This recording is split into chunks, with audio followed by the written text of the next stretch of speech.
So today I have my 2024 Acura TLX Type S key fob, and I'm going to take a moment to showcase how to switch out the battery in your key fob should it go bad. So first off, grab your key fob like I have. You're going to locate on the button side right below the kind of the alarm button. You're going to see this little notch triangle button. You're going to push that and you're going to pull out on the key attachment at the same time. And that's going to reveal a manual key.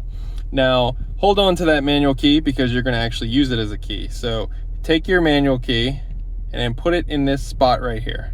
And what that's going to do, you see how I have it now, twist up or down, your preference. You're going to kind of be popping this Type S branded side out,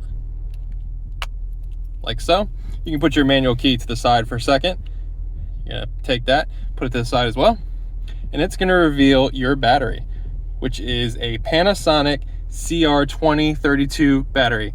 So I will put a link in the description to Amazon for the cheapest place and way to get not just one battery, a few. You can put them in your drawer, so if this ever happens and your battery is dying, you'll have them. But this battery is brand new press car, so I don't have to pop it out, but you can use the key, your finger, just kind of flick it out.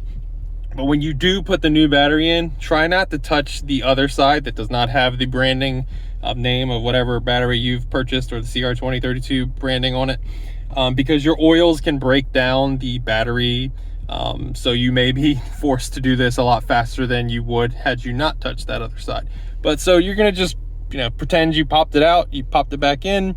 You're gonna basically just do the reverse steps, clamshell this thing back together. I always joke when you kind of squeezing the two pieces back together, try not to push the red button because that'll probably freak you out as well as your neighbors while you're just trying to change your key fob. So you have the two pieces clamshelled together, slide your manual key back in, and then you are good to go.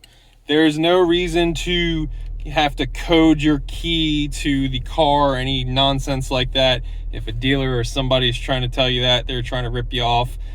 You're just basically swapping out the battery. The car will remember that it is your key.